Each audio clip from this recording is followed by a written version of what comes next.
Welcome back Tuesday morning here on Squawk Asia. It's the talk of the markets. Will he or won't he? Ben Bernanke's big speech happens this Friday at Jackson Hole, Wyoming. And investors are waiting for any indication we'll see further stimulus measures out of the U.S. Central Bank.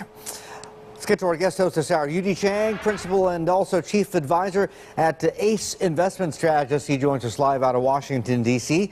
Yu-Dee, good to see you again. So will he or won't he? What do you think?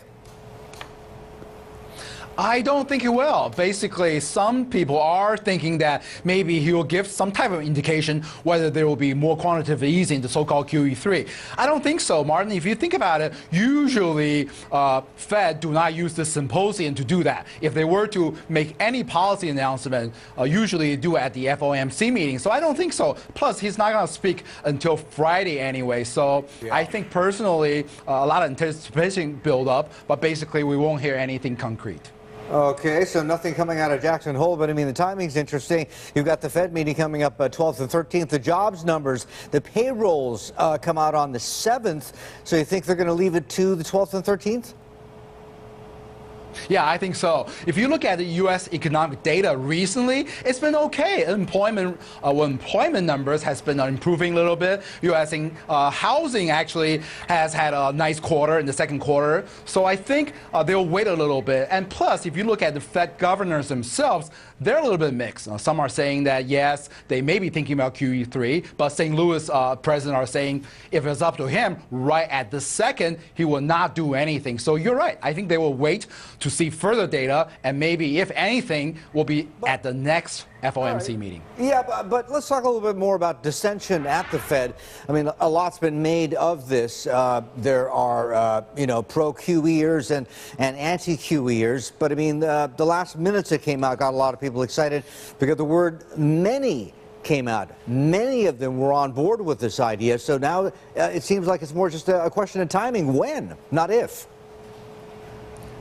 Yeah, but again, some people are also saying, is this big bet that they're holding, right? After they actually do it, they'll actually lose the power of the so-called QE. And so the actual QE3, maybe not some type of outright asset purchase like QE1 and QE2, maybe still through some type of quantitative operations such as the twist. So that is still left to be debatable. I don't necessarily think the so-called QE3 is 100% in the cards.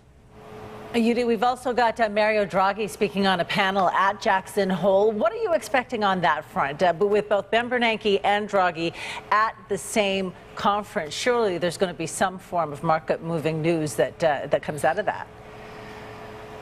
Absolutely. I actually hear a little bit more whisper on the street. People are paying more attention to what Draghi is going to say rather than just Bernanke is going to say. I think as far as the so-called European front, basically Draghi is pretty firm in saying that, well, the so-called the breakup of the European Union currency, for that matter, is irreversible, right? So basically they will be purchasing secondary bonds of Italian bonds, of Spanish bonds. So that's pretty much a lock. Of course, the depth of it, we might hear something out of this meeting. So a lot of anticipation, in my own opinion, but I really don't think we'll hear anything concrete from either one of them, although anticipation of it might move the market, like you said.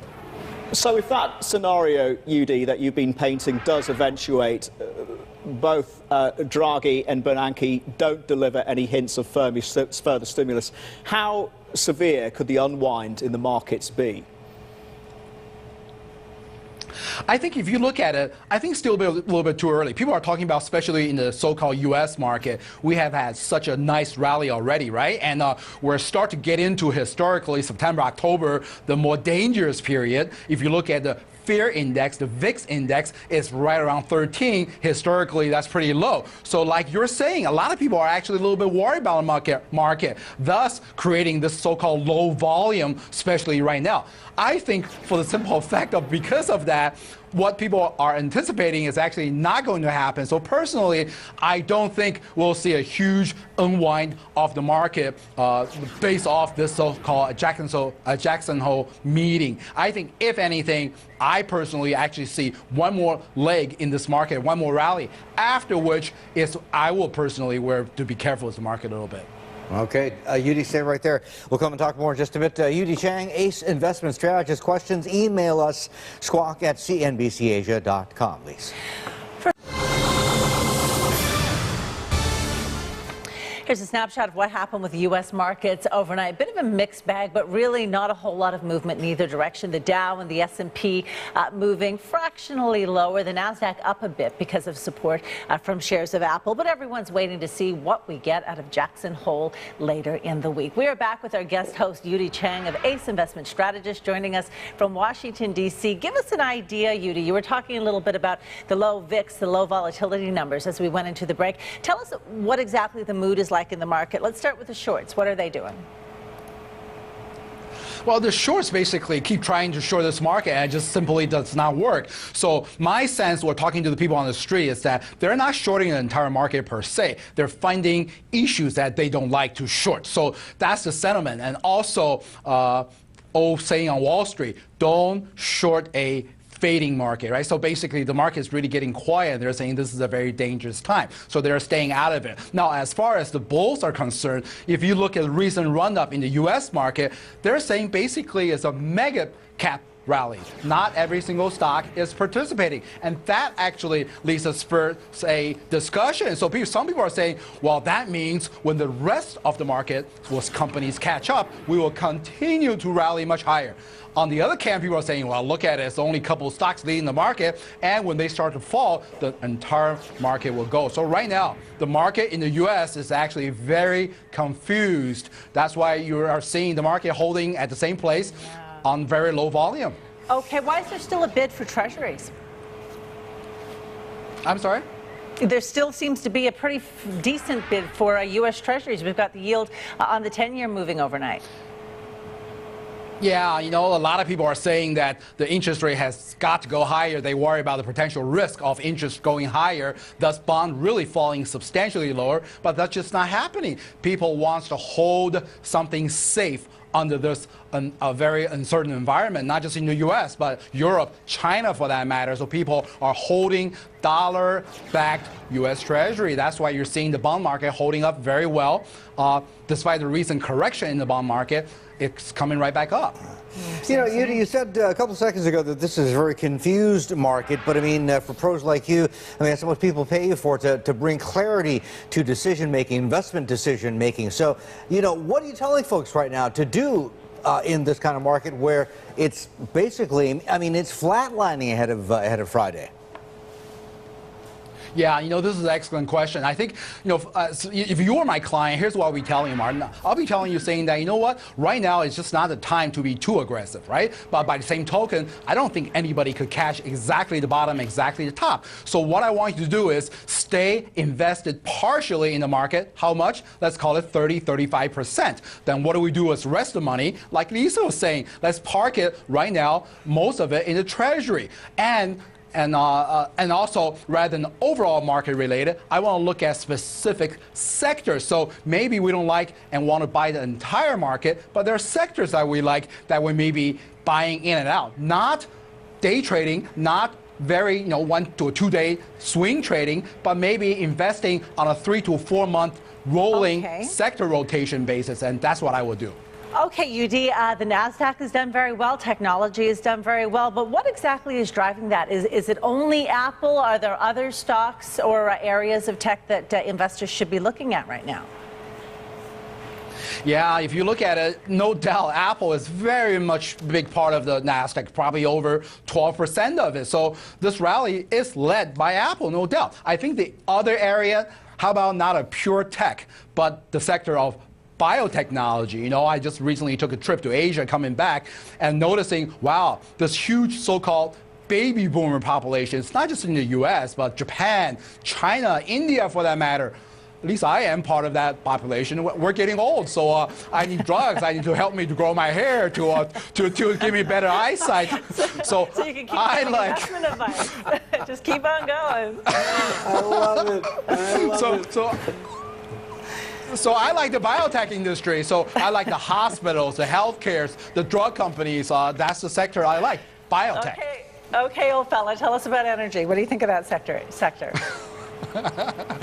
energy sector, I feel slightly differently. Everybody's either betting on the price of energy going higher or lower. Well, how about this? Give you something a little interesting. Saying, I think it's going to volatilely go nowhere. I think there are so many factors affecting the energy sector, right? We're talking about the potential storm. We're talking about the ban on fracking in the U.S. We're talking about whether to build or not build the pipeline, the potential war of Israel attacking Iraq. There's so many factors affecting this market that it's not going to go anywhere in a sustainable fashion, thus giving us the opportunity to both going long and short. I like the energy sector a lot, by the way, whether we're talking about individual integrated oil companies, whether we're talking about drilling companies, maybe the energy sector as a whole. I think there will be buying opportunities and there will be selling opportunities. So if you can take advantage of the three stages of the energy market, I like it a lot.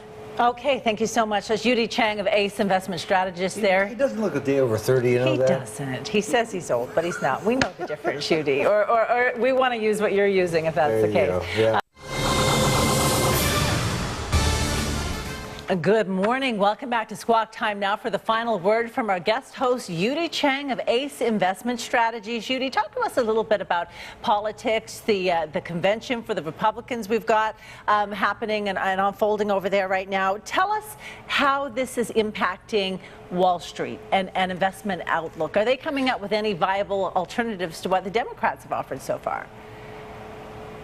Well, they're trying and they're reaching, right? So they're trying to say they're the party of solutions for the U.S. fiscal policy. So a couple of things they're doing on their platform, right? So one, they're saying, well, we got to be fiscally responsible. So maybe one way to do it is to peg our currency back onto the gold standard. That's one thing they're saying. That's another way of courting Ron Paul supporters. Maybe they'll turn their vote to Romney. And two, they're saying that's another way of constricting or reducing the size of U.S. government. So that's what they're doing. So that has a little bit of impact on the gold market. I guess most people realize that, well, that's not really possible to put the U.S. currency back onto the gold standards, which will drastically devalue the U.S. dollar and probably causing a trade war. So that's what the Republicans are doing. I think another thing they're doing in this convention is really trying to separate themselves by saying that, you know what, the so-called on the years under Obama just really hadn't worked out. So